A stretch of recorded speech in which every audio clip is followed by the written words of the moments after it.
Bingo Blitz rules. If your bingo has ads in it, That's not a bingo. if it doesn't have the coolest tournaments, mini games, and the most breathtaking design, Nope, not a bingo. if your bingo moment makes you feel so excited that you just want to burst in joy and scream out loud, bingo! Sorry, so you're playing... Bingo Blitz? Now that's a bingo. Go for a world of excitement with Bingo Blitz, the #1 free bingo game. Download Bingo Blitz and play for free. Now that's a bingo. Want to shop Walmart Black Friday deals first? Walmart Plus members get early access to our hottest deals. Join now and get 50% off a 1-year annual membership. Shop Black Friday deals first with Walmart Plus. See terms at walmartplus.com. Lez hang out. Let's hang out. And let's talk about what Lez is about. Let's hang out. And let's listen to two lesbians shout. Let's hang out. Lez hang out. Hey everyone, welcome back to Let's Hang Out. I'm Ellie Brigida. And I'm Leigh Holmes Foster, and here's what's happening this week. This week in the Lesdom. This week in the Lesdom is a place where we can touch base each episode about things going on in the podcast or otherwise. In season 7, we are releasing all kinds of bonus Patreon episodes. Our most recent one was on Red, White, and Royal Blue, where we talk about all of the gay boys. If you want to check that out, you can check that out at bit.ly/lespatreon. And just a reminder, you can listen to all of the episodes of Journey to the Heart. They are up anywhere you listen to podcasts. And you should listen and, get familiar with this version through the story, because there's going to be another version of the story coming out for Pride Month. So that way you can compare and contrast and decide which one you like best, Also, in the greater Les universe, we have talked about Sophia Bush a bunch on this podcast because girl has been doing things for the queer community for years. But she did finally officially come out. We all knew what was going on. We're all talking about all the rumors and stuff. But she officially said, I feel like last summer I had my very first birthday, my own. And she's feeling really good about her new queer identity. And I love that for her. I love that for her. I wish there wasn't such a huge fucking cloud over it, I know. I mean, we talked about this. We did basically an episode where we talked about this. I love that for her. I love that for all of the queers with Sophia Bush at their root. Like I want to be more excited about it than I feel, but like I'm happy for you, Sophia. We're happy for you. We want everyone to live their best gay lives, no matter who or what the circumstances are, I guess, I'm choosing to make it more about Sophia Bush and her own discovery than the controversy surrounding it. But yes. Good. Speaking of controversy, Darren Criss decided to come out this last week and announce how he's, quote, culturally queer, and how he's just so involved in the community and inspired by so many queer people and stories. And Darren, what you doing? What you doing, my man? If you're so surrounded by queer people, don't you think someone would have been like, don't fucking say that, man? Don't say that. Like, I feel like anyone who would qualify, that was like my immediate reaction, is I was like, anyone who would qualify as culturally queer would know better than to call themselves that. Just say you're an ally, my guy. Say just that, say you have love so many the queer community. Yeah, and I love the queer community. I am constantly inspired and learning from queer people. Like, say that. Say that. Yes, say that. Very cis straight Darren Criss. It's just oh man, such a moronic thing to come out and say. Big faux pas. Yeah. I will say, so I did read a little bit about it in the few minutes after Leigh wrote Darren Criss on here. And I get the kernel and the sentiment of what he's trying to say. I get it too. I get it. But that's what I'm saying is like queer, but just like, oh God, you really stuck it. It's such a bad way to say it. Yeah. It's such a bad way to say it. And I feel like if you're gonna say how culturally queer you are, you'd say it better. Yes. Agreed. It's like Gwen Stefani saying she's culturally Japanese. Like that's it's not the right move, man. It's not it. No. Yeah.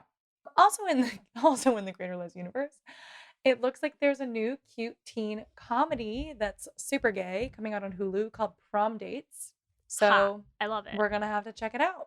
It's been said to be It's out now or it's coming out soon? It is out now. Okay, great. So we'll have to check it out. Let us know what you think. Amazing. That's what's happening this week. Back to you, Ellie and Leigh. Thanks, Ellie and Leigh, and welcome to our 125th installment of Should've Been Gay. Oh, it was fun, it was great, but it should have been a little more gay. And in this week's episode, it's alive! Alive! What a queer, campy film we're about to talk about. And you really embodied it. You Alive! I have created life. You embodied it so well. I was also wanting maybe you to do a bad Transylvanian accent, but... Well, that's what I was literally going to say. What if we just did the whole episode where we had to talk like this for the entire episode? It'd be a whole lot. It would be quite hard. Can't do it. It kind of verged into Irish at a certain point. Yeah, exactly. I was just in Ireland. Every accent is Irish. Every accent is Irish. Sorry. But hey, we're here, and we are also very excited to be here with Alix Markman, who is a queer writer for TV and games, a lover of all things super stellar and supernatural. Alix's credits include the video game Gotham Knights, the upcoming Wonder Woman game, and the series Astrid and Lily Save the World, for which she wrote the episode with the Fortwell note. If you know, you know. Alix, welcome back. This is your second time here, correct? It is. I feel like is it your fifth time? Like I feel like you're a part of us. So I'm happy to see you again. That's the nicest compliment. Oh my god. I think we're actually about, because time isn't real, I think it's about 2 years exactly since we recorded the Astrid and Lily episode. Isn't that wild? Like, that is so really very strange. Well, also I think time feels like crazy because we've been trying to get this episode on the books, like from the moment you were on the first episode. We're like, we have to have you on again. A long time, yeah. So it's been a series of back and forth trying to get you here. So listeners, it has been a journey, but we are so excited to have Alix here to talk about Van Helsing. I'm so excited to talk about Van Helsing. 2004 blockbuster hit Van Helsing. Listen, I love this movie. I have loved this movie for 20 years. I saw it in theaters. Like I remember it was one of the first movies I really wanted to own on DVD for the younger listeners who don't remember what it's like to want to own physical media. Like we owned DVDs by that point, but it was still a relatively new thing. And I specifically remember because I think it was a summer movie, so it would have come out on DVD around Christmas. And I was like, I really want Van Helsing because I was a very healthy, well-adjusted child. So I love this movie. There's a lot of things in this film that a queer person would love, which is, it's so gay. The Kate Beckinsale of it all, the multiple partner polycule we got going on. Oh my god, yes. Dracula's wives are all so, he is extraneous. They are all so in love with each other. And one of them is played by a queer woman. That's very exciting. Which one? The main one. Damn it, Elena something. Her name is escaping me now, and it is Elena going to bother Anaya. me. Yeah, how do you not know all of their names? I always have to have forget the actual characters' names. Alira is her name in the movie. Elena Anaya is a queer woman in real life, and yes, all the wives are super gay. I think Dracula, they could take her leave, but they're all madly in love with each other. Yeah. And Anna, let's be real. Let's move in. Let's get to our IMDb synopsis because the gay is waiting to be dissected. The IMDb synopsis for hit film Van Helsing is as follows. The famed monster hunter is sent to Transylvania to stop Count Dracula, who is using Dr. Frankenstein's research and a werewolf for nefarious purposes. Wow. Somebody really actually thesaurus the shit out of that. I love the use of the word nefarious. It's good. It's a great word. Good. It's a great word. What's your gay synopsis? What's your take, Ellie? Yes. So mine for sure heavily involves the polycule. This is when, and I'm actually writing this more from the vampires of the protagonists, when their lesbian lover Mariska is brutally murdered by Van Helsing. And this polycule must find another third. So, of course, it must be the beautiful, the lustful heart of Anna Valerius. And that's the story that I wanted to see. Her Hot. turning into a vampire, living happily ever after with Dracula and the 3 wives. Like, that's a better ending, in my opinion. Okay, Alex. Hit us if you want. Hit us. A closeted bisexual man in 1880s Europe travels to the land of vampires, and we all know there's no such thing as a heterosexual vampire, quote, monster cliche TM, with his chaotic bisexual sidekick to help a bisexual woman achieve her dream of joining the local vampire polycule, only for this man to be confronted with his ex-boyfriend that he doesn't remember, and chaos ensues. Great. There's, Great. how Beautiful. How many times can you use the word bisexual? Yeah, Listen, honestly. like, I am the The- challenge accepted meme right now. Don't even. Yes. Like, everyone in this movie's bi. Bicons everywhere. I mean, it is true though. They're quite sexually fluid. Oh, 100%. Like, Yeah. yeah. I mean, as most vampires are. But all right, Leigh, what is your gay synopsis? Okay, I think my gay synopsis for Van Helsing is hot monster hunter GAY-briel, see what I did there, hunts down his ex for one last toxic hate fuck before deleting his number for good. Wow. So we were all picking up on the same Yeah, energies. yeah. That's the movie I saw. The energy between, like, that's the thing, like, it's supposed to be, it's a very enemies to lovers, lovers to enemies to lovers, you know what I mean? But I feel like the energy between the monster hunter and the monsters is so sexually charged. Oh yeah. Yeah. All around. Oh yeah. All 100%. around. Well, let's discuss. There's okay. so many rippling muscles happening. Like it's a lot. It's like a lot of, like, Corsets Yeah. everywhere. Like, come on. the corset game is strong. There's like a very mystique energy to some of these vampires when they're flying around. I'm like, Is it the I'm There's naked but no- the boobs Yeah. are just sort of like yeah, it's like, the but they're outline. painted white. Like, There's no nipples, therefore this is okay. exactly, right? exactly. Kind It's of just vibes. like naked yeah. flying vampires, like everywhere. Yeah. Dude, there's naked everyone. Everyone, like, that's But why their I'm saying clothes that. come back. This is what drives me Yeah. like kind of bananas. Yes. Is like, especially when Velkin, which, side note, I have seen this movie so many times. Every single time I think this man's name is Falcon until halfway through the movie I decide to turn on the subtitles and Yeah, then they're all yeah. calling him Velkin. I'm like, oh right, he wasn't named after a bird anyway. But like when he turns into the Wolf Man and he literally rips off his clothes and like Yes, rips and off skin. his skin, but then Yeah. when he transforms back, it's all there. Like it's the Listen, inconsistency. It's very not. Here's- It's very not Twilight werewolves, where like they're just constantly naked. Here's what I can tell you about this movie. It's like, I understand Dr. Frankenstein, a genius, discovered the spark of life, right? Like, made himself a little jigsaw man monster son.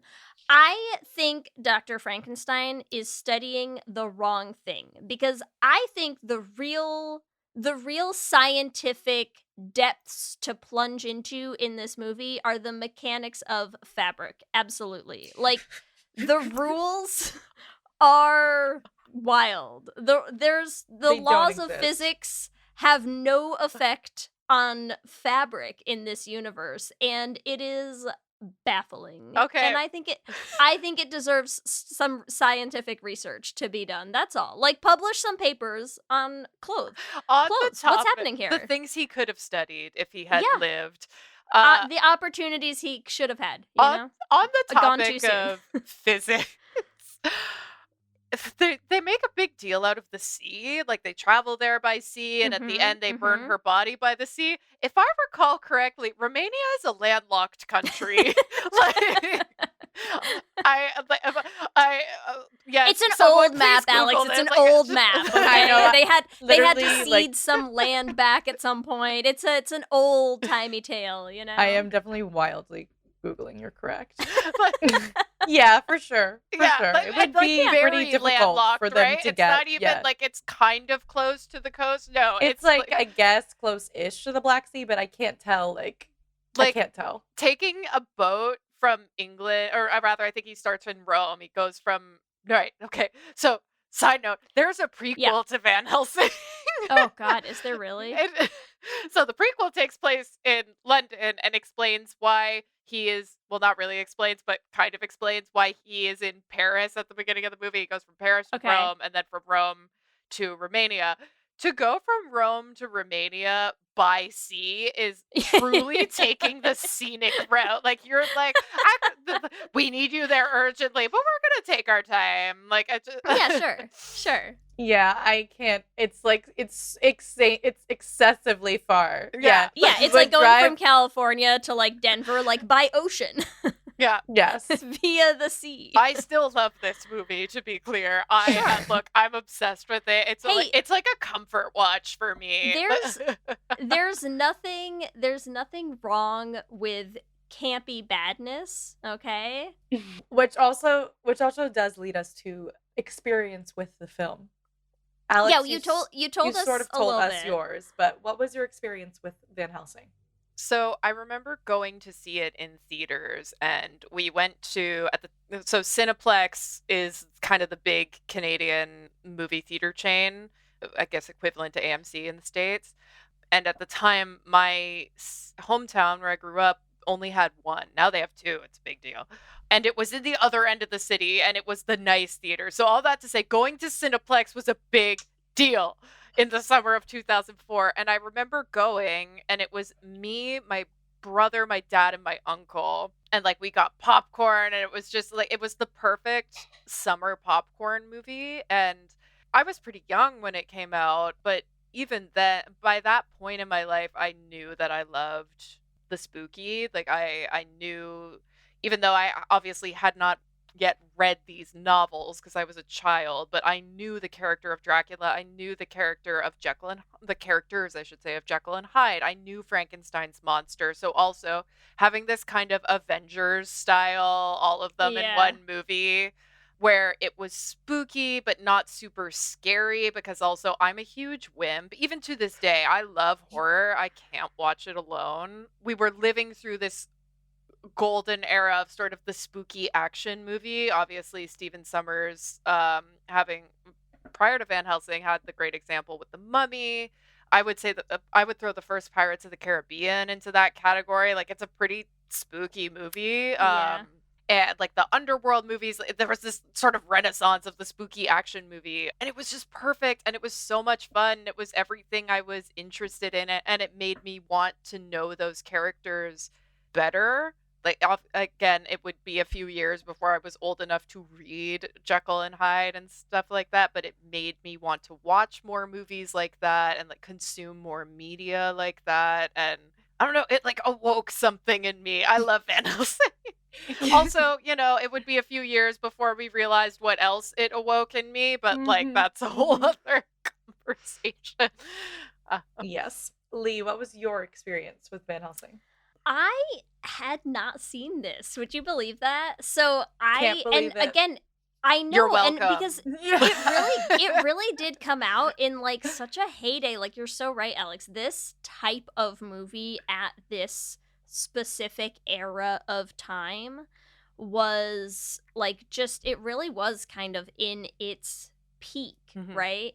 Like, there were so many. And I think what's funny is like, it feels like they tried to capitalize on the success of The Mummy and how well that movie did, and be like, oh, I know, we'll get like, you know, we'll make another bisexual panic, like, iconic film, and somehow strayed so far. But can I interrupt you from for a God's second? light that shined down on The Mummy with such fervor. I just hope that you and Alex just have a battle of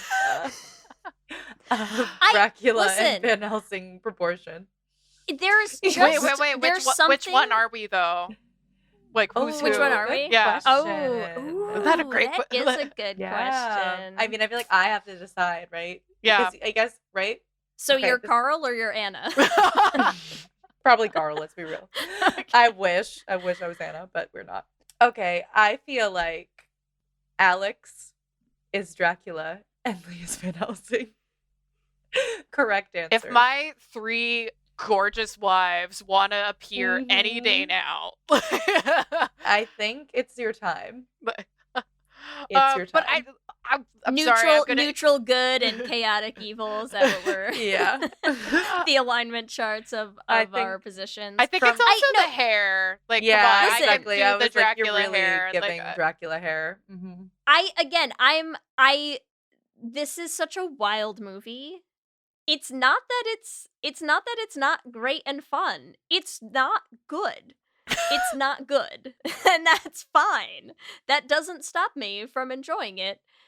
But I feel like that's what they tried to do, is they tried to be like, here's what, like, I know we have locked down the formula. We're gonna get, like, hot guy, hot girl, just random assortment of, like, vaguely mythological. I mean, I'm trying to cover both. It's not like, but do you know what I mean? Is like things that people are familiar with, but we're sort of like putting a new twist. It's like, this is not the Van Helsing you knew. His name is Gabriel, and he may or may not be an angel. He has no memories. We're gonna explain nothing about his past. Who knows? Except like, he remembers the siege of Masada. They just throw Yes. that in there. Yes. And this one, like, throwaway line that I completely forgot Throwaway existed. line. And when I was watching it, I was like, I don't even remember hearing that line before. No. I was just- No, and because it serves no purpose, right? And so, but that in those ways, I feel like they were trying to be like, this all worked so well in The Mummy. And there is just something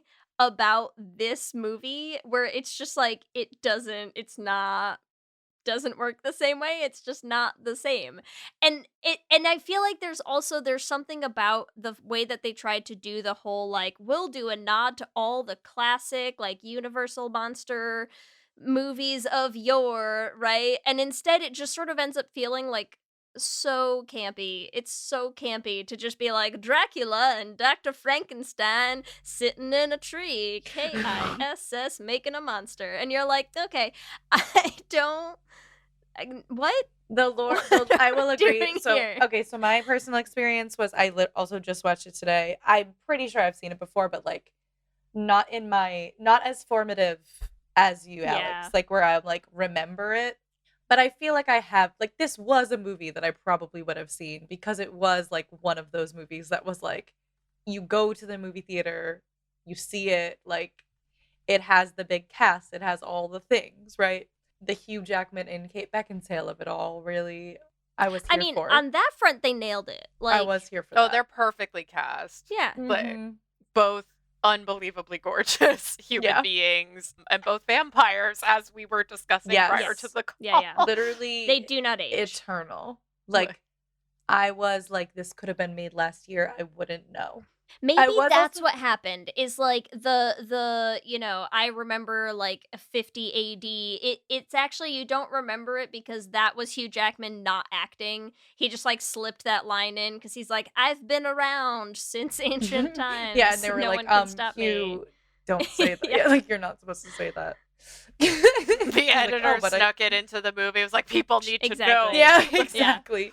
Actually, that's the true mystery of Van Helsing. It's like the secret message is, yes, that Hugh Jackman has been there for 400 years. Yes, but I mean, it was so silly. So, like, it does also bring you back.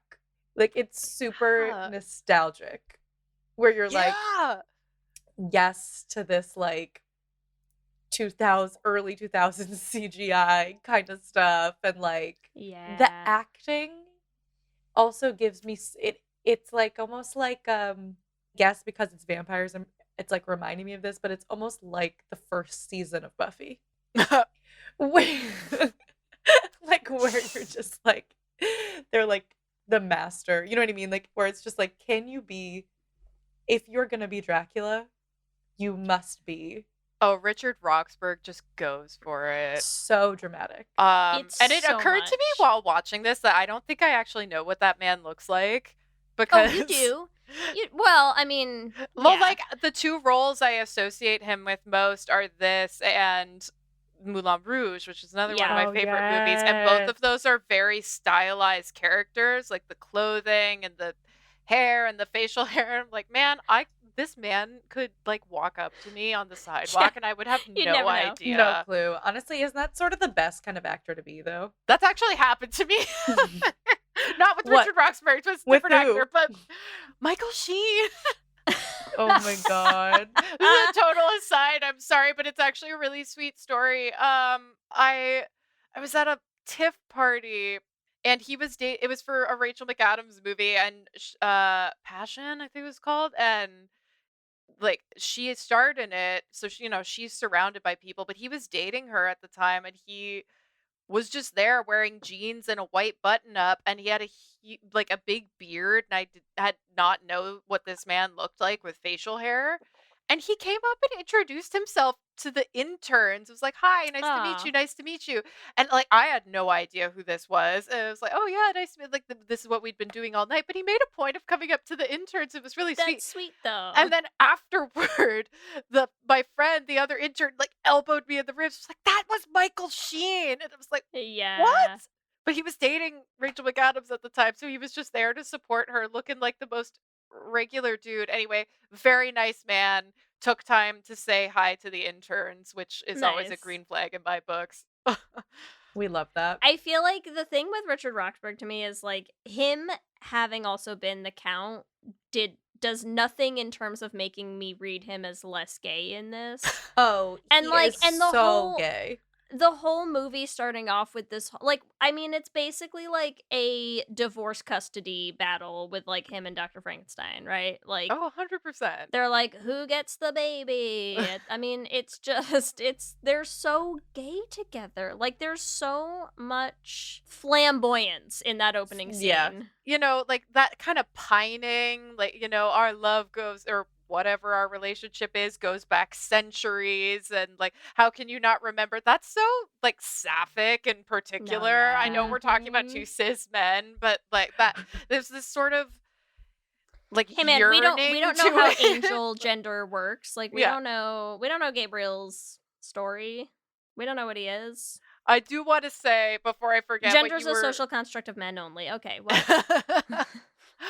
I do want to say before I forget, it's exactly what you were saying, Leigh. Like literally, it's the same director as The Mummy. It's the same studio. Like they were literally trying to sort of build on that. And we know that Van Helsing was not quite as successful as The Mummy, but it is the reason that I am here, because I love The Mummy. I also think it's a perfect film, and I love the sequel too. That everyone talks about how queer it is. Like it is and it absolutely is. It's queer culture. I'm not here to argue that. I am here to do justice to Van Helsing, because I think that, in our love, our communal love for The Mummy, we have lost sight of the absolute bisexual fever dream that is Van Helsing Yes. 2004.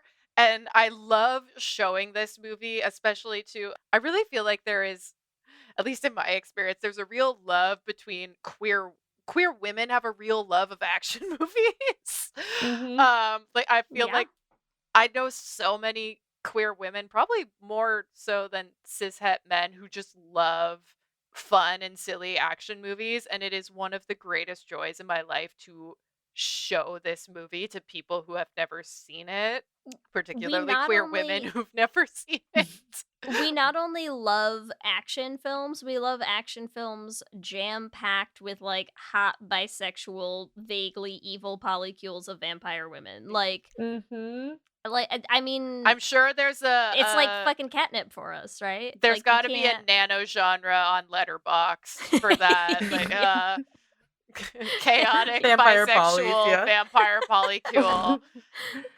Honestly, for sure. I do feel like I'm like historically and culturally, I do feel like there is such a thing. I mean, like, I don't know if either of you watch What We Do in the Shadows. So I Do you actually haven't watched the show, but I love the movie. Okay. And I really need to watch the show because I love the movie so much, and I just love vampires so much. And it's shot in Toronto. I have no excuse. Anyway. You should really watch it. But my point is, like, I feel like they lean also super hard into the fact that, like, if you are hundreds and hundreds of years old, monogamy as a concept, not so like, heterosexuality as a concept. yeah, like sexuality, like they're so bi, like they're so like every single one of them has like slept with each other many times. Like they like to have like vampire orgies. I feel like that's just like a thing with vampires, right? So Oh yeah. I was literally saying earlier, you can get a pin or a sticker by an artist who I think is local, the monster cliche that says there is no such thing as a heterosexual vampire. I have one. I should have worn it. How could you live for that many years and be like, yeah, this is all I'm into? Like, I've never tried. You just I've get never bored. tried it. I would never try it. I've never, right? Like, I'm sorry, you're alive for like 500 years. Like, even if you started out as like the most hetero, Compet cannot straightest survive that long. man, Let's be real. like, there's no way. You'd just be like, listen, like, this has been how many hundreds of years of women just be like, I don't know, man, maybe I just want a dick today. Like, just to try something new. Guys, just something we a little found different. the cure to Bring a little compet. spice. Be a vampire. It's vampirism. Being Yes. a vampire. It Make them all is. vampires. But like honestly, humans can't get through college without having an experimental phase. You think that like immortal, all-powerful beings are there's not no way. gonna, try out something new, especially, with all the moves forward we've made over the last few decades in terms of sexual liberation. Like, come on, they are There's ahead no way. of their time. Well, I actually did really. I was like, wait, they really went for this. Like, I feel like it's mostly text that those women are together. Oh yeah, Am I wrong? Like, it felt very on. It's okay. Wait, it's not only that they're together. It's like pretty. Again, like canonical text that Dracula seems vaguely uninterested in fucking them. Like they're all sort of like very like with each other, right? And he's just kind of like, oh, I guess my brides come here. Like he seems really not interested in any of them. He's just kind of like, he's like, I don't love any of you. I don't have Oh yeah, a I have heart. no feelings. Yeah, I have What the no hell? feelings. He's like, you make me feel nothing, my brides. You're here to sire my race of tiny little goblin vampire babies, and like that's about it. Like they don't really seem to shy away from the fact that he's not like, oh yeah, my brides, get it. He's like, I guess. I feel like they're the most affectionate couple, throuple relationship that we see in the movie. Even, like Hugh Jackman and Kate Beckinsale, they don't kiss until there's maybe 20 minutes left in the movie, and it's one kiss. Yeah, it's pretty like we're about to die, and I guess we should, like Carl's far away, so you can't kiss him. I'm here, like. Carl does get to experience sex with a woman, which we love for him. We love a himbo character. But yeah, that one scene where he's like, I don't have a heart. But even in that conversation, he's just like, oh yeah, I lost a bride. I could get another one. And they're in active mourning. Like Yes. they have lost their girl. Again, the sapphic yearning. Like, come on. I'm such a nerd for this kind of thing. So it came out in 2004 when we are very much in the throes of sort of bisexual chic in media, which for, again, listeners who maybe didn't live through this era, it was a time sort of beginning in the 90s, and I would say through the early to mid 2000s, it was literally considered cool to be bisexual, namely a femme bisexual woman. So this is a time when you're seeing these sort of subtext, but mostly text, these kinds of relationships on screen, these sort of sexually charged battle sequences, and also it's the era of the lesbian kiss episode, which back in the day when you had to get ratings during Sweeps Week, that's what you did. Can I tell you, I'm actually shocked that none of these women sucked face in this movie. Like, shocking to me that you didn't get I'm gonna like taunt, the sexually charged like fight taunting. Like To be fair, I feel like it was super close. When they were like when she's that licking her scene- face, her, doesn't she? She licks like her up neck. the side of her Yeah, face. Yeah, I feel like that counts. But I feel like the most, like, of course, like they're mourning their girlfriend, but before Mariska gets killed, they're in like some sort of barn, I don't know, area with Anna, right? Yeah. Yeah, in the And village. they turn into their like human-ish form, I feel like they easily could have killed her. And they Yes. were just like, but we want to play with you a little bit first. Like, it's very. They want to play They're- with her a lot of bit first. Yeah. Like, I was just gonna say, because I'm a loser, I own it on DVD, so like I could go check Nice. the deleted scenes. I'm sure there are some. Be like, is there a lesbian kiss? Yeah. The deleted scenes are just all of them in a giant bed somewhere in Castle Dracula, you know, like, yeah. I mean, you get the impression that they're like, we want to kill you, but not in the sense that like we want to rip you apart, stab you. They're like, we want to turn you and welcome you with open arms and wings into our bed. I mean, like, that's for sure the vibe. And They that's, want her to be another wife. Yes, they I want mean- to bang. Let's be honest. yeah, like they And try who to can blame make it them? seem like it's Dracula's idea towards the end. He's like, I need another wife. You know, it was the women who were Oh like, yeah. actually, honey, hear us out. We actually have a few, like, they're like doing like a dating show. They're like, so here are your options. We made a PowerPoint for you. Yeah. And they're Um, like really just leading the. I had to look it up as you were saying deleted scenes. There's actually a deleted scene in the Masquerade Ball where Alira is dancing with Anna. So I think it's when she does. It's Stop. when she licks her, but I think there's more. Oh my god, I know what I'm watching tonight. Yeah. Stop it. No, because she licks her in the tower. She licks her like in that final fight. There's a lot of licking. Oh, There's like, a lot of okay, so licking. she licks her. Like, look at that. Let me show you. Here, let me show you. I was like, oh, Does she maybe You're lick just her like again? on YouTube looking for. Oh my! Oh Stop! my god. yeah, she's looking This her. is text at this point. Like you're Just right. You can't even call it stop subtext. It's Once not again, subtext. Let us wonder why this small town child me loved this movie as much as she did. I am dying for that scene because the scene at the Masquerade Ball is like Dracula has her sort of like, you know, hypnotized, and like Dracula decides to do the whole like, oh, I get to kiss you now because I'm in control. Like, I would fucking die if the deleted scene was just like Alira gets to do the same thing. She's like, yeah, I wanna get in on that, right? Like, yeah, I wanna dance. I want a little smooch. Jesus, there's so much. The other thing that kills me with the brides is I feel like they are constantly in their like bat vampire form, you know, but they turn back into hot chicks for Anna. Yes, specifically whenever they are near her, a lot. they are like, They're like, You're look, like- this could all be yours. Yeah, no, like, and that's literally what it is. They're very like, again, where do the clothes come from? Nobody knows, but they're like, the fabric is back, but it's not covering my midriff. Like, just making sure you can see the cleavage, because like, you know, the vampire form hides the girls a little bit, so like, we just wanna boost them up in front of you. does the Are you vampire form noticing? hide the girls? Though the vampire form Enough is just to get them a nude. 14A it's rating. not- Like, yeah, it's not like sexy cleavage forward. It's kind of you're like right, because there's no push up, because it's the vampire form is like, okay, it's like I don't have Barbie my chest. yeah, it's like I don't have my bra on, I'm in bed, Right. like that kind of thing.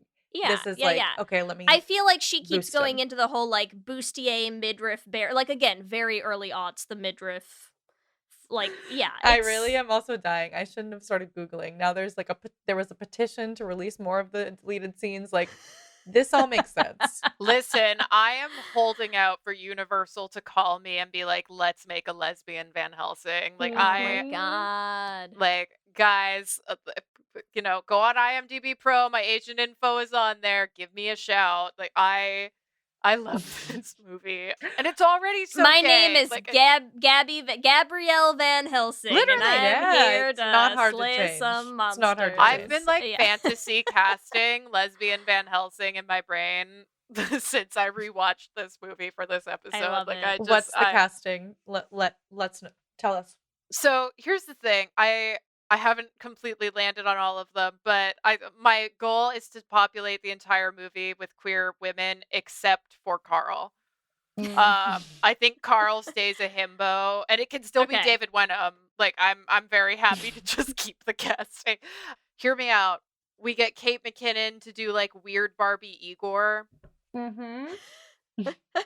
Like, it Yep. would be perfect. I strongly believe we need Kristen Stewart as one of the vampire wives. Yeah. I mean, she could also play Dracula. It really depends on how old you want Dracula and GAY-briel to be. But I think we're living through this beautiful era right now where Kristen Stewart is more Edward Cullen than Edward Cullen ever was. Mhm. And Yes. like the look, the vibe, like it's all there. It's glorious. Did I go see Love Lies Bleeding last week? Yes, absolutely. Why do you ask? So I still haven't seen it, but I did hear some spoilers. What did you Don't think spoil this movie for me, Ellie. Let me spoil one thing just because. What did you think about the toes? okay, this is another podcast episode. Look, it's not for me. Like, there were definitely a few moments in that movie where I had to look away, and that was one of them. But it is so unapologetically queer, and I think that's important. Yep. Whether or not it's your particular brand of queerness, different strokes for different folks, that is absolutely up for debate. But it like, the scene is just so unapologetically queer. And look at what I grew up on as a queer movie. And again, I love Van Helsing, but was it considered explicitly queer? No. So the fact that we can have an action movie like that is so loudly and proudly gay is huge to me. Yes. I also really need to see it. I want to see You it so do. badly. Also, I believe we need continue. Katie O'Brien as Frankenstein's monster in Lesbian Van Helsing. Not because muscular women are monsters, do not cancel me, but rather because she can throw a man. Yes. And also, like, I feel like Frankenstein needs to have this...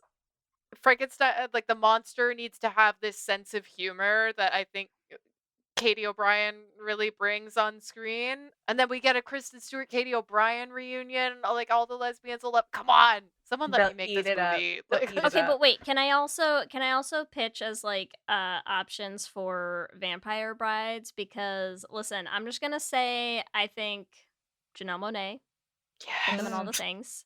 I would throw Shay Mitchell in the ring. That's all I'm saying. yeah, All right. come on. And we can make the polycule bigger, guys. Like, we're not limited to 3 that's true. vampire It doesn't have to be brides. 3. Yeah. It's Well, just okay, can we also limitless. sorry, this has nothing to do with the whole point of why we're talking about this movie, but just in terms of other No, it's perfect. things that happen in this movie where you're just like, what? Why? How? What are we even doing? What happened here? Is like the fact that they have this whole masquerade ball and everyone at that ball somehow is a vampire at the end, and they explain it never. What it comes up again, not once. Just It is like incomprehensibly, there is an entire castle chock-a-block full of dancing vampires with their own giant circus. and it's not running. even Castle Dracula. We haven't No. found Castle Dracula yet. No, Just it's all just the a vampires random, are in town. Yeah, they're just having a little vampire get-together party. It's like Vampire Con Romania 1890 whatever. Like it is just so insane. Anyways, I just needed to point that out. Sorry, because it happened and I was like, what? I thought, what? What's happening? I do kind of have big respect for movies that will take or shows that will take a big swing like that and just be like, don't worry about it. But okay, Literally, no. But Yeah, like, they're- how did they get? Don't worry about Doesn't it. matter. we're going to take a quick break. We will be right back to dive into more after this. This episode is sponsored by BetterHelp. And as we head into Thanksgiving time, I want to start by thanking my wife, Kelsey, who has not only listened to just about every episode of this podcast for 8 seasons now, but who also is the only reason I'm able to make time to record it every week. She takes the kids, gets them dinner, and gets them ready for bed just so that Ellie and I can come on and yell about gay things into each other's faces for an hour. So here's a reminder to send some thanks to the people you're grateful for in your life, including yourself. I've been in therapy for a long time now, and one thing that's so important about therapy is how it teaches you to be more intentional. And being intentional about gratitude and how to show that to the people you appreciate is just one of the many benefits that I've gotten from therapy over the years. If you've been thinking of starting therapy, consider giving BetterHelp a try. I know how hard it can be to find time for regular therapy, and BetterHelp is designed to be flexible and convenient for your schedule. You can fill out a brief questionnaire to get matched with a licensed therapist, and you can switch therapists at any time for no additional charge. If you want to start being more intentional about gratitude in your life, visit betterhelp.com/Lez Hang Out today to get 10% off your first month. That's BetterHelp, HELP.com/Lez Hang Out. Let's hang out.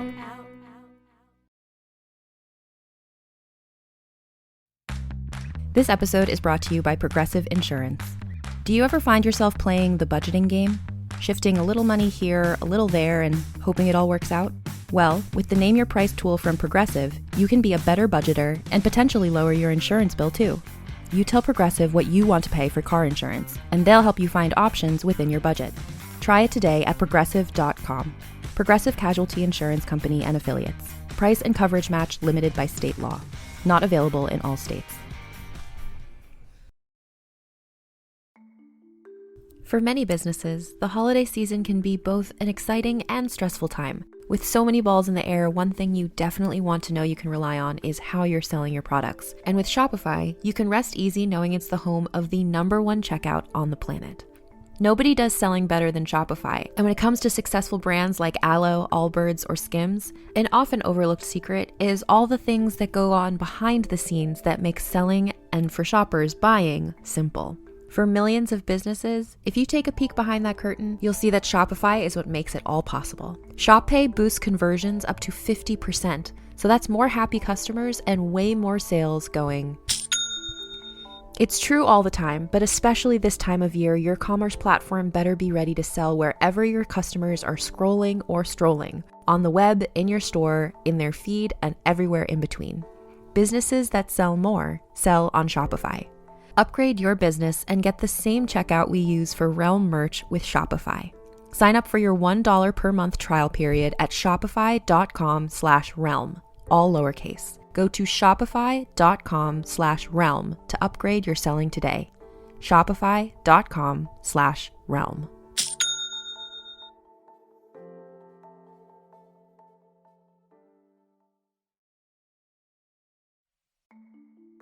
For many businesses, the holiday season can be both an exciting and stressful time. With so many balls in the air, one thing you definitely want to know you can rely on is how you're selling your products. And with Shopify, you can rest easy knowing it's the home of the #1 checkout on the planet. Nobody does selling better than Shopify, and when it comes to successful brands like Aloe, Allbirds, or Skims, an often overlooked secret is all the things that go on behind the scenes that make selling, and for shoppers, buying, simple. For millions of businesses, if you take a peek behind that curtain, you'll see that Shopify is what makes it all possible. Shop Pay boosts conversions up to 50%, so that's more happy customers and way more sales going. It's true all the time, but especially this time of year, your commerce platform better be ready to sell wherever your customers are scrolling or strolling, on the web, in your store, in their feed, and everywhere in between. Businesses that sell more sell on Shopify. Upgrade your business and get the same checkout we use for Realm merch with Shopify. Sign up for your $1 per month trial period at shopify.com/realm, all lowercase. Go to shopify.com/realm to upgrade your selling today. Shopify.com/realm.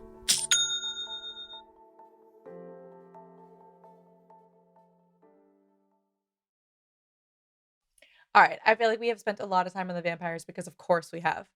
I would like to talk about Van Helsing and Carl and Frankenstein's monster. Because to Okay. me, all right, first of all, the story between Van Helsing and Frankenstein's monster is such a queer storyline.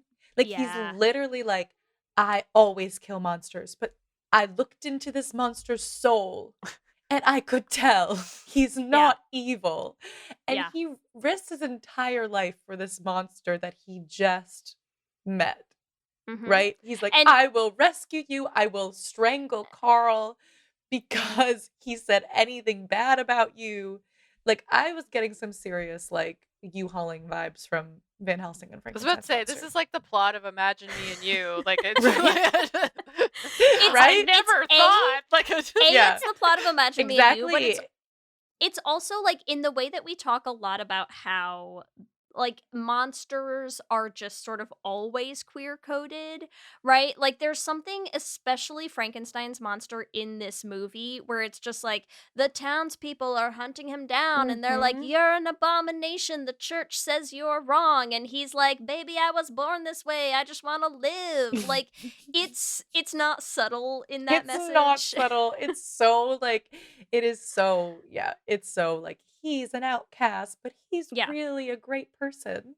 Yeah, he's like, I just want to be me. I just want to Mhm. live my life, you guys. Like, I just want to be this big hulking bear of a man. Like, why my gay dad accepted me? Why can't you? You know? Mhm. So there's this wonderful, I'm going to put my nerd hat on for a sec. There's this wonderful, wonderful docu-series, I believe, from Shudder called Queer for Fear that came out a couple years ago. That it's specifically about the intersection of queerness and horror, going back to the very roots of the genre. And they do an entire episode on the universal monsters with a particular focus on Frankenstein's monster and the Bride of Frankenstein. And this is exactly what they talk about. It's such an inherently queer story because, again, he is literally othered. He was born this way. He did not choose to come into being, and he cannot change who he is.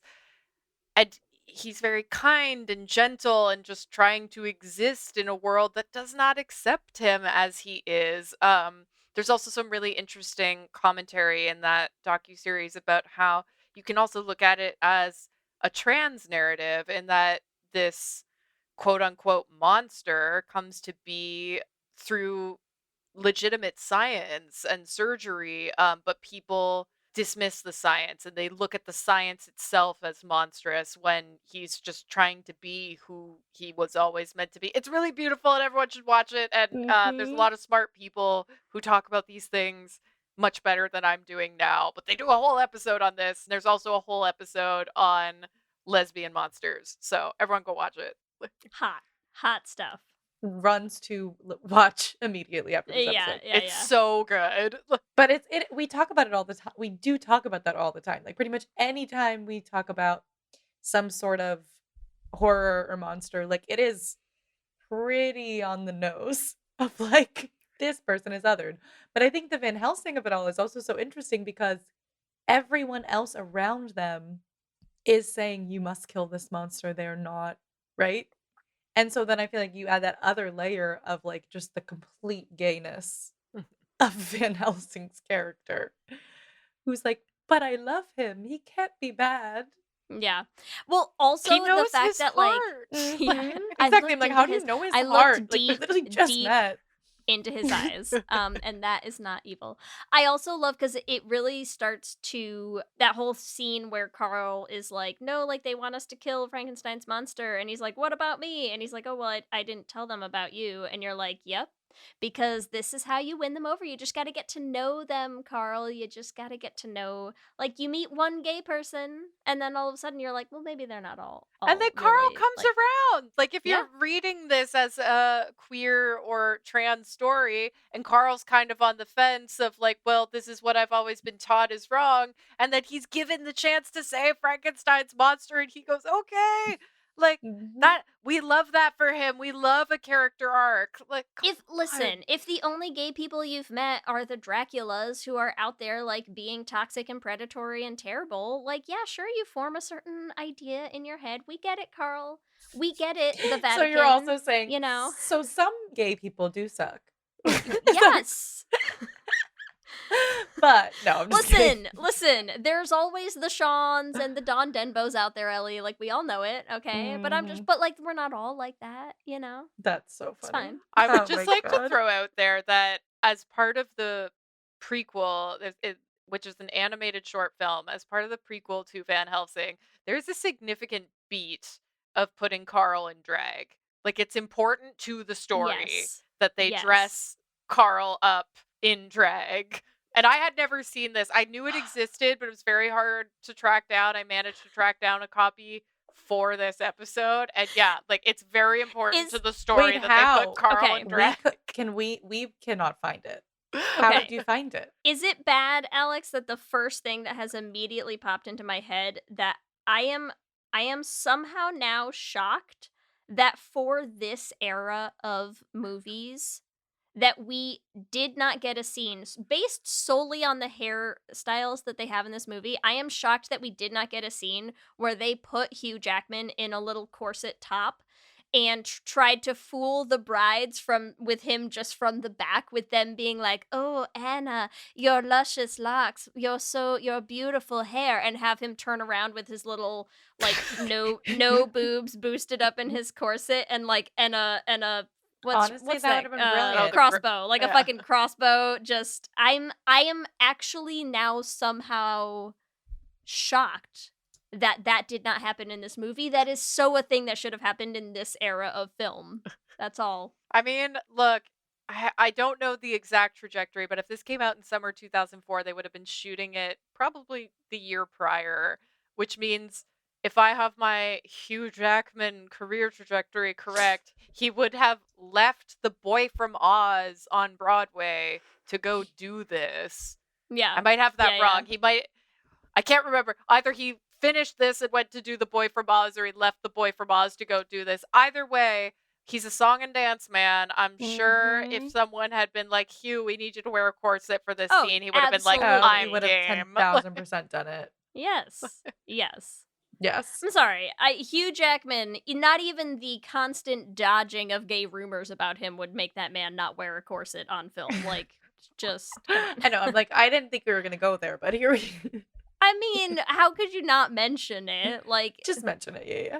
just I mean, to saying. be I mean, fair. look, I will No, I'm check not saying the I deleted know, scenes, but, you guys. know. Like, Check, we don't yeah, know what please. gems lurk in the deleted scenes of Van Helsing 2004. I do also so love, as you're like, Hugh Jackman's career trajectory. I'm reading his IMDb.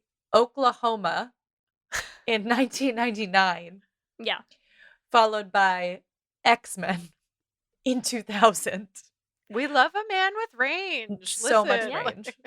So much range. And honestly, Also, he's love it. great as Wolverine. Like, we Oh, love him yeah. as Wolverine. I love Wolverine's Hugh Jackman. Canadian. Like, Just saying. Hugh Jackman Who is doesn't- incredible in pretty who much doesn't everything love he's ever him? done. Like, I just think I can't think of anything that I don't like. And maybe I just haven't seen it, but he's incredible. Literally amazing. But yes, okay. So what other gay things do we need to discuss about this film? I do want to talk a little bit just about the whole ending of the movie, because I also feel like, I'm sorry, but if you want to make me feel like your movie's not pretty gay, I think it's so funny to have a film where, like, you could not have tried harder to pretend that you shoehorned in a heterosexual romance and then be like, Emma, she died. Sorry, she's gone Whoops. and they're leaving together, right? It was like literally like in Van Helsing and Carl right into the sunset. Yes. On the coast that is nowhere near On where they are. Mhm.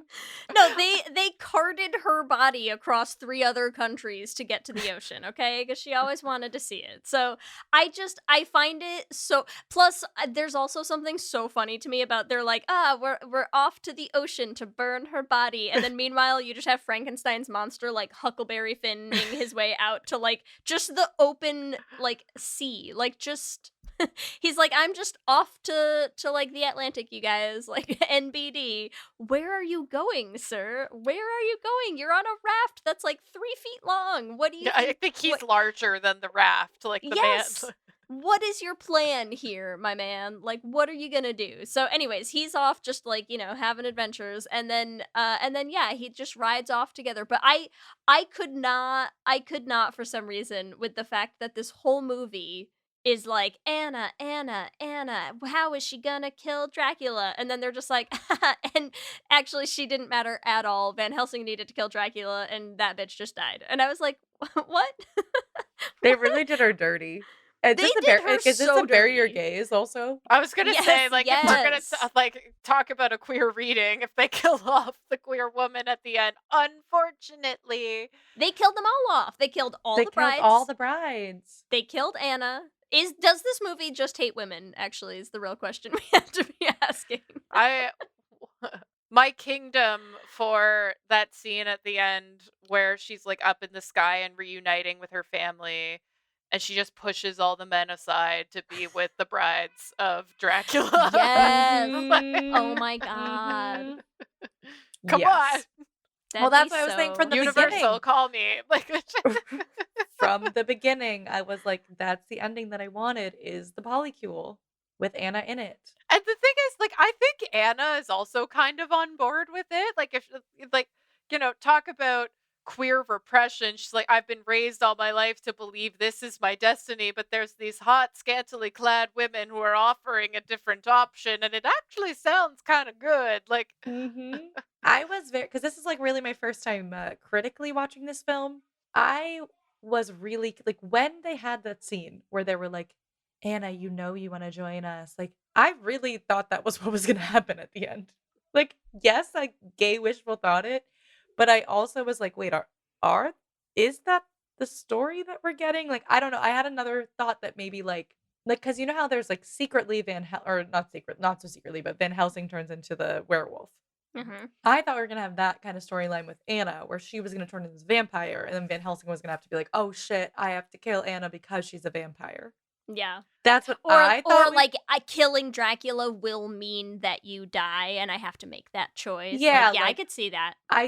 I saw some version of this in which she turned into a vampire. I mean, you I could was- have your cake and eat it too. I'm just like, within the mythology of Van Helsing. if we were to workshop this, you could Yeah, have let's do it.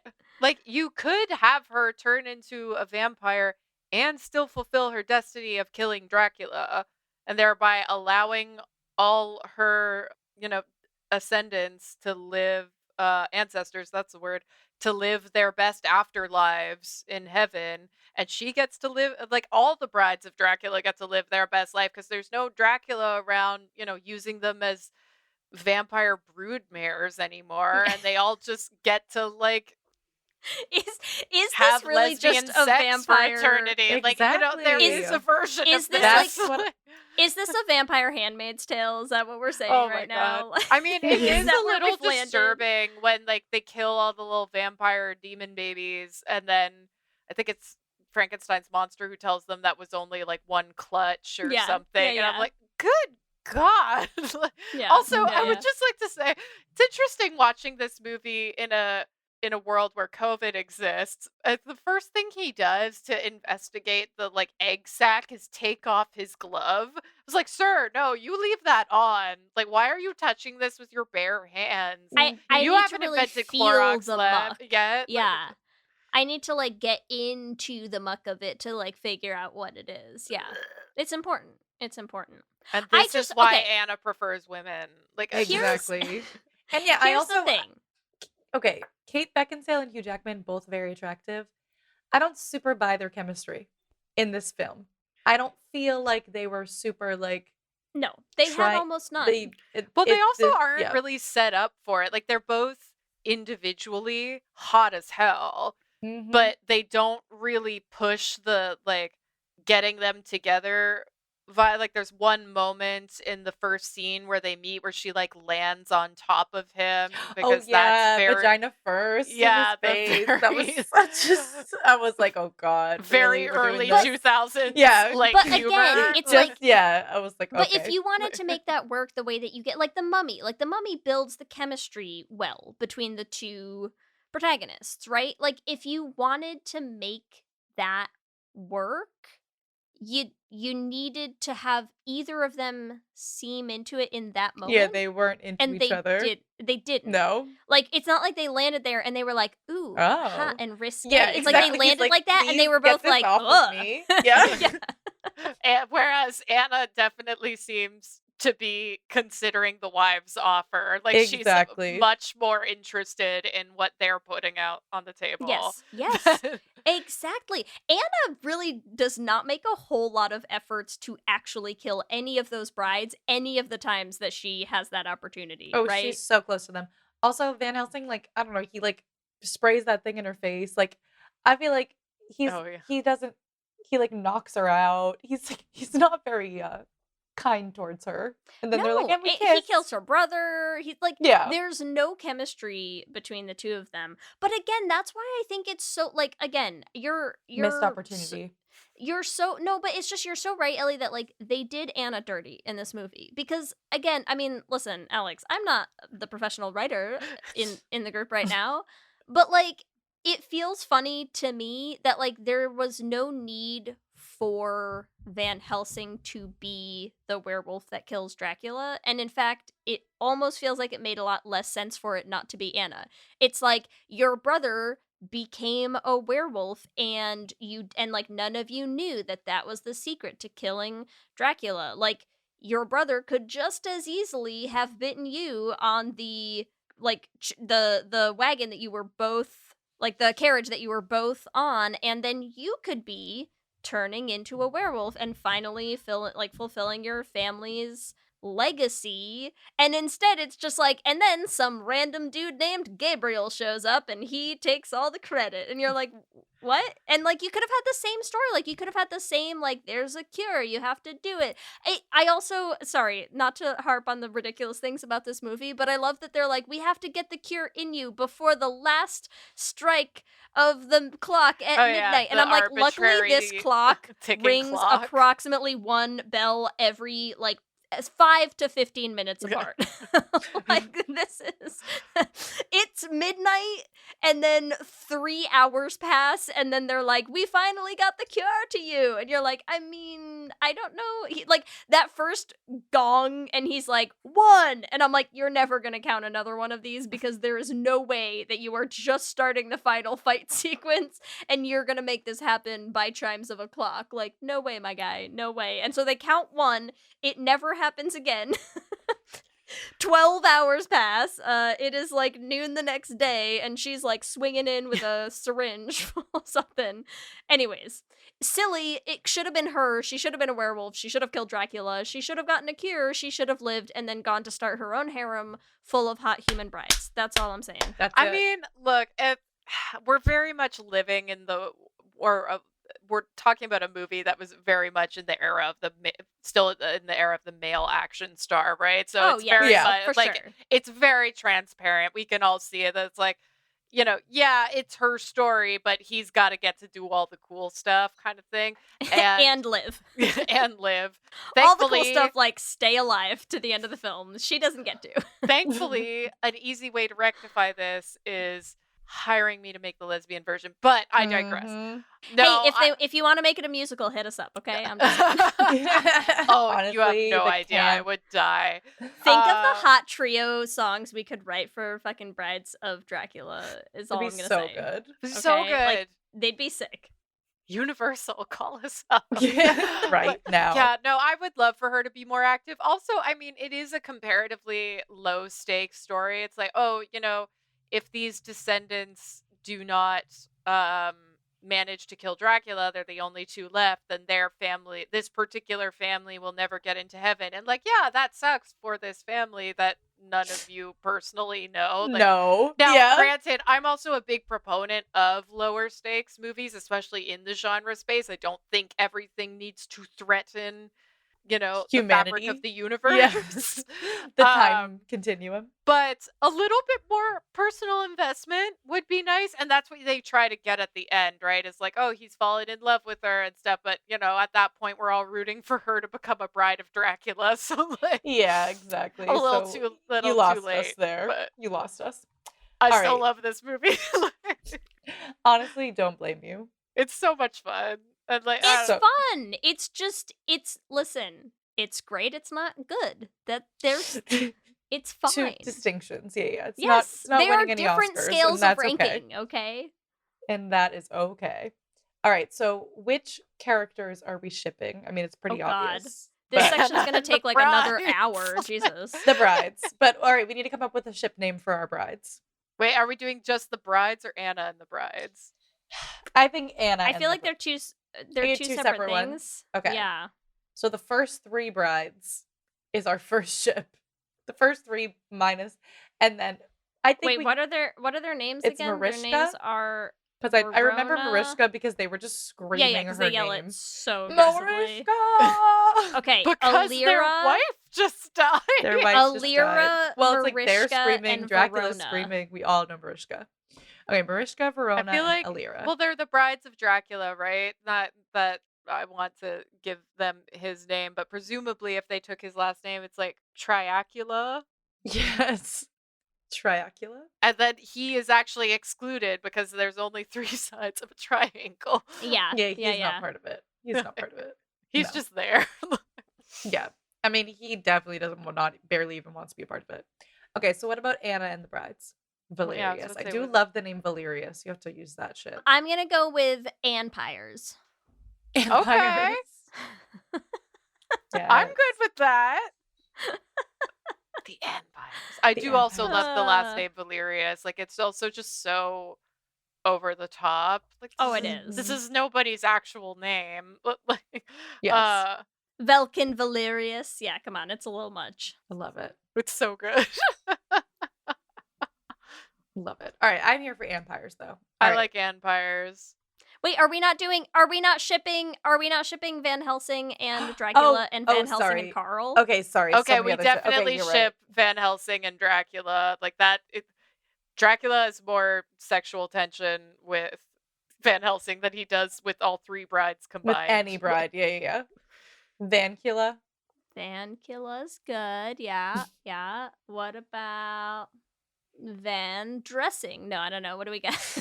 I feel like there's also something in like the werewolf vampire thing. Yeah, Werepire. Werepire. Werepire. We love a cross monster relationship.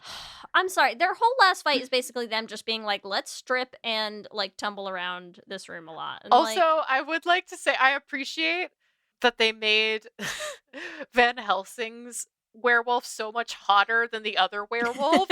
yeah. Like, this is very much like, I'm also a werewolf, but I'm the like male lead of the movie. Kind Yeah. of. Mm-hmm. Like, Yeah, he has you're- abs and like sleek hair. The other one Yeah. kind of looked like, I don't know, vaguely. Cujo. He's a little Raggedy. drowned Yeah. raggedy dolly. Yeah. All right, so what about Van Helsing and Frankenstein's monster? Because those two have so much chemistry. Yeah, okay. Vance. We're Vanstein, yeah. Frankenstein. Vanster. Vanster. Vankenstein. Vanster's cute. Vankenstein. Vanster's. But I think then if we go, the problem with if you go with Frankenstein is then we're definitely gonna get comments from actually Frankenstein was the doctor. Yeah, exactly. Okay, yeah, but Dr. Frankenstein was also like so gay. Just so gay. Flamboyant as fuck, that man. I'm so sorry. Yeah, you got to use the word monster in it though, or yeah, we're gonna get. We know, everyone. We know. we know. Okay, and one final ship, which is our, sail into the sunset at the end. We got Van Helsing and Carl. Varl. Varl. Okay, I'm like, but seriously, Carl and Hels? Greg is a significant part of the prequel. Like, and like, like, it's what's the animated. context? Someone had What's to the draw context? this. It's so great. It's great. Like, why? Why is it happening? Well, the idea is that they sort of equate Jekyll and Hyde with Jack the Ripper, which is a comparison a lot of adaptations make. And so, in order to hunt him down, they need to put a young woman in peril, but they're not going to put an actual young sure. woman in peril, Oh so my they God. put Carl in a dress. A classic. This is 100% real. And it's But Carl's but idea you know what? also, I bet. But that's exactly the same scenario that leads to you having Van Helsing in a corset. Like, that's what I'm saying. It is that era of movie. Like, that is a quintessential storyline. Like, Listen, tale as old as time. Yeah. like the 90s have been back for a few years now, which means we're on track for the 2000s to make their comeback. And what better way to Yes. herald that in Then a let's gay be in remake of Van Helsing. yes, Like, I'm ready. Literally, Let's do it. I got kind of emotional. I was watching the special features, and they did a bit on like how they made the creatures. And Stephen Summers, right at the very beginning, is talking about how he really loved making this movie, and it feels so special to make this movie because he says there's things we could do now that they couldn't do back then, and he's talking Like about make them all gay. well, this is the thing. He's talking about the monster technology that they have as opposed to when they were making the Universal monster movies, the original ones in the 30s. And as soon as he said that, I was like, and you know what we can do now that you couldn't do in 2004? Make them gay. Gabrielle Van Helsing. Make them gay. Make them and, like there's Lady no Dracula too. There's no Hays Code.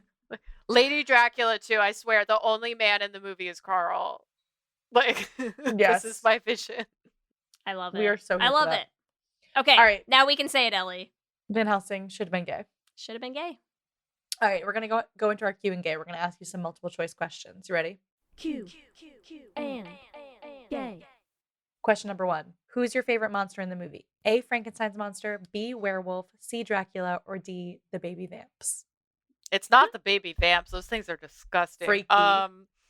I mean, like my brain immediately went to the brides, but like, if I'm not allowed to say the bride, we didn't make this an easy question. But if it can't say the brides, I would say maybe Frankenstein's monster. I actually really like the design of Frankenstein's monster in this movie, like that you can see the electricity that is powering his brain. And, you know, the way that they did the effects so like he can actually do his facial expressions and whatnot. I don't know. I actually like the look of Frankenstein's monster in this movie. So, Baby, he was born this way. Okay. Yes. Question 2. What would be your go-to weapon? A, silver bullets. B, stake. C, sunlight bomb. Or D, automatic crossbow. what was the second one? Stake. Oh, steak. Definitely the steak. Because like even if It's it's classic. not like a vampire who needs a wooden stake, I feel, you know, like stabbing anything with that thing is gonna hurt. Silver bullets, and the crossbow, you gotta be a good shot. And, It's like, true. Yeah. you know. So you like the close combat. I mean, All to be right. fair, I don't like the close combat, but if I was put in If that you position, could do it. also like then I could put it in my office and say it's a Buffy thing. Like, you know, it's just it's versatile. It We love a is. switch. Love it. All right, question number 3. What's the funniest unexplained phenomenon / plot hole in the movie? A, vampire ball. B, the rules of fabric. C, Anna dying. Or D, 1888 discovery of color. Romania being by the sea, like Yes, it's actually landlocked Romania. Right in. That was the one that was sticking out to me because it makes such a big deal out of it at the beginning and the end of the movie, and I was like, I'm pretty sure this is a landlocked country. Like, Okay, but we also didn't discuss at all the fact that they're like the whole opening sequence where they're like black and white, old timey, and then they're like 1 year later, full color. And I'm like, what, did we land in Oz? What happened? Like, no explanation. They're all good though. They're all good. it hadn't Okay. yet made it to Eastern Europe. Like they had color in Western Europe, but they Yeah, sure. It had to move its way. Yeah. You know? That's actually why they went by sea, because they were bringing all the color with them. You need a big boat. I'm sorry, it's late here. Like, Okay. No, Okay. honestly, it's late for me too. Hold on. I'm also looking at this, and Romania does. There is Romanian coastline. is there? Okay, maybe I'm. And so I'm like, we've said it so many times. It says the Romanian coastline is 245 kilometers long, and it spans from the country's northern border with Ukraine to its southern border with Bulgaria. But I don't think Transylvania is by But the it's sea. on the Black Sea. It's on the Black Sea. You can't get there. No, you couldn't get there. You still could not get there. It's on the Black No. Sea. Yes. It's also Transylvania is central Romania, not on the sea. If I'm Yeah. wrong about Yeah, this, I apologize to your many Romanian listeners. Please help us with geography, we'll friends. We'll check the numbers. We might have one. Okay. Look, I So have sorry. taken geography since grade 9, and I didn't Google it before we recorded because I'm not smart. So I still Okay. think it is a valid point. I'm just No, it's silliness. Okay. Question 4. What is Hugh Jackman's gayest role out of Van Helsing, The Greatest Show? So, sorry. A, Van Helsing. B, The Greatest Showman. C, Les Mis. Or D, Boy from Oz. Oh, Boy from Oz. Come on. He's playing a gay man in a musical about this gay man. Like, I come mean, on. I would argue Yeah. he's playing a gay man in all of these. In every single one. okay. All of those options. We should actually, how have we not done a Should've Been Gay on Les Mis? That'd be really fun. It's surprising. Jean Valjean and Javert. All right, final question. What was your favorite aughts fantasy action flick? A. Van Helsing. B. The Mummy. C. Stardust. Or D. Lord of the Rings. Oh, Lord of the Rings. I have an elvish tattoo on my chest. Are you kidding? Lord of the Rings. I'm wearing Nice. the One Ring. Like, come on. I have That I have tracks. another elvish tattoo that you just can't see in this shirt. Like, I just. What does your tattoo Lord of the say? I was gonna say, Alex, I was like trying to make you have to choose between Van Helsing and what I know is gonna be your choice, Lord of the Rings. But you didn't even hesitate, so you know. Yeah. Oh, no, What there- what do your tattoos say? So I have the inscription from the One Ring on my right bicep, and this one's a secret Nice. that you can see. So if you speak Elvish, you know Yeah, what we're I mean. gonna Is that- we're yeah, gonna yeah. screenshot I'll screenshot try the to video. run it through Google Translate for Elvish. I I'll hired figure an it out. Elvish translator. Enhance okay? the resolution. Honestly, that's some real high level nerd shit. And awesome. It was incredible. Hire Wizard Way Chris for all of your Elvish translation needs. They're great. Honestly, Now we know how who to reach out amazing- to ask. yeah, You're like, making this so easy for us. How amazing is it that, like, that's a thing you can do in this life? Oh yeah, That, like, you could be an Elvish translator. yeah. Pretty There's fucking awesome. there's actually a number of like random sci-fi fantasy things that you can like have a almost scary amount of knowledge about. It's like the people who figured out like how to write Gallifreyan, and you're like, huh. The linguistics, like the languages of certain fictional worlds, it's a whole thing. Like I don't think I could ever, but yeah, Elvish, Klingon.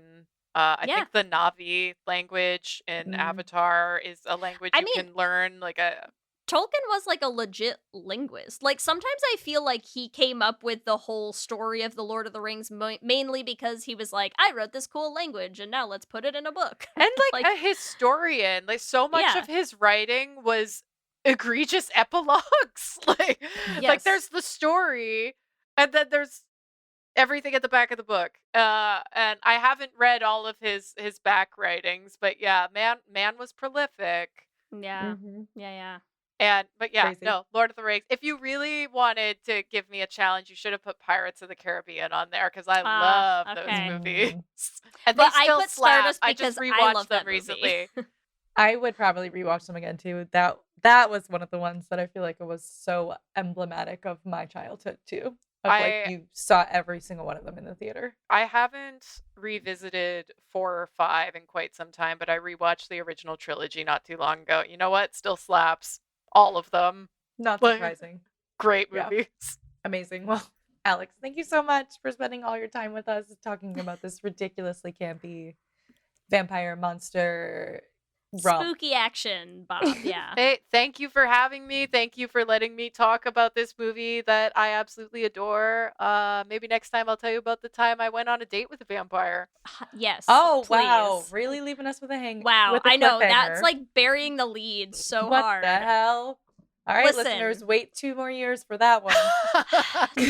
Till next time, tell our listeners where they can find you, Alex. I am at Markwoman on all social media. Currently most active probably on the app formerly known as Twitter and Instagram, but I'm on Blue Sky. I'm on all of them. So yeah, find me on there and stay tuned. Awesome. Thank you so much. Thank you. Let me hear you say hip, hip, hip, hip, hip, we're gay. We love hearing from all of you. We love continuing to build this community. So we just want to shout out some of our favorite things every episode. And look, I have to start with our good friend Taylor, who came to Croatia with us. Taylor sent us some voice memos after our episode on JoJo Siwa with her thoughts on the whole situation. And I just fucking love you, Taylor, because Ellie, I don't even know if you've listened to them yet. If you haven't, you should go into our Insta and check them out. Taylor's whole take was basically like, a lot of other people had more successful pivots because they got caught doing other shit first. So true. And then the pivoted, Miley so she was- Cyrus with the yes, with freaking the smoking salvia weed and or stuff. whatever, yeah. And so my immediate response to Taylor is like, Taylor, I love that your take is basically like JoJo Siwa drop a sex tape. So Yes. Well, also, like I said, JoJo Siwa, do something basically, bad. Like, you're do not anything. bad. Yes, Taylor, you're entirely correct with your take that like it is hard to pivot while maintaining this squeaky clean like teeny bopper child star image. But I loved it, and I love that you sent it to us as a collection of minute-long voice notes. Just made me so happy. Anyways, miss you, Taylor. Obsessed with that That's take. all. Obsessed with that take. Also, Emily from Female Driven Podcast reached out to us to tell us about the new Vanessa Hudgens, Evelyn Brochu movie, which we have on our radar. And Oh yeah. I saw we're so ready to be disappointed. Yes, I saw Leigh had responded saying, "Get ready to be disappointed," because yes, Vanessa's not going to end up with her in the end, and it's going to make no fucking sense. So, Nope. yes, we have seen it. It is very much embedded in our we must watch this to probably hate watch it. But you know what? If they get together at the end, I'll be super happy. And she also wanted to reach out and let us know about A Simple Favor 2, the sequel, which same thing. We will also be disappointed. Yes, we're going to set our expectations so much higher than they need to be. That's going to be great. We're going to have a good time. As always, we want to thank our Lesbian Jesus patrons, Mark Foster, Lizette Stye, Adi Benitez, Sophia Phillips, and Armani Gucci, and our King Princess patrons, Amy and Ellen, and Andrea Doucette. Thank you all so much to you and all of our patrons. We could not keep doing this show without you. Remember, you can also find us on all the social medias, Instagram, Facebook, Twitter, and TikTok at Lez Hang Out Pod. You can email us at lezhangoutpod@gmail.com. You can check out our website at lezhangoutpod.com. Whatever app you use to listen to podcasts, make sure that you subscribe. That way you'll get new episodes as soon as they go up every week. We're also posting videos on our YouTube channel, so make sure you subscribe at youtube.com/lezhangoutpod to catch them. Lez Hang Out is an independently produced show. It's hosted by us. Our audio production is done by Ellie. Our production assistant is Krista Murison. And various other podcasty shenanigans are done by me. If you want to support the podcast, the easiest way to do that is to rate and review us on iTunes or wherever you listen to your podcast. We love hearing what you have to say. You can also join our Patreon. You get access to our Patreon-only Discord chat. You get access to ad-free episodes, so many other things. You can join at bit.ly/LezPatreon. If you want to get some Lez Hang Out merch, now is the perfect time. You can go to bit.ly/LezShop. It is the time to order all of your Pride gear, so you better get on it.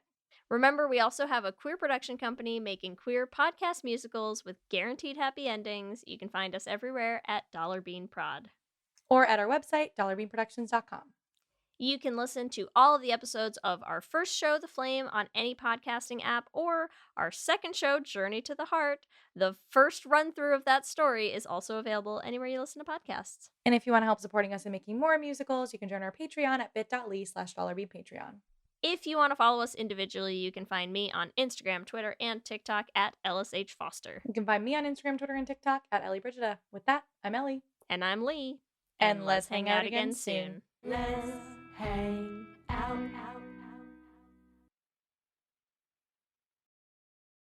What's up, everyone? It's Noah Daniels. Hey, y'all, I'm JJ. Hey, guys, it's Kat. And we're your hosts of the Real Hauntings podcast, where we bring on guests who share their first-hand encounter ghost stories and supernatural experiences. Now on to the trailer.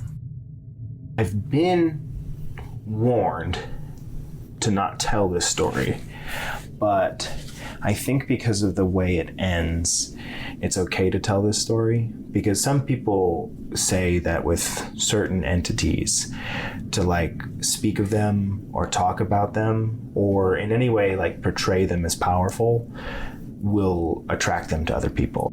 The creepiest thing about it to me is a lot of times it would wait for me to notice it. Like it would just lay its arm out like this, and then I'd be like, where is it? Where is it? And then I'd see it, and then it would just slither back. For more information on the Real Hauntings, Real Ghost Stories podcast, make sure you check out Real.fm to learn more about our podcast and many other amazing podcasts.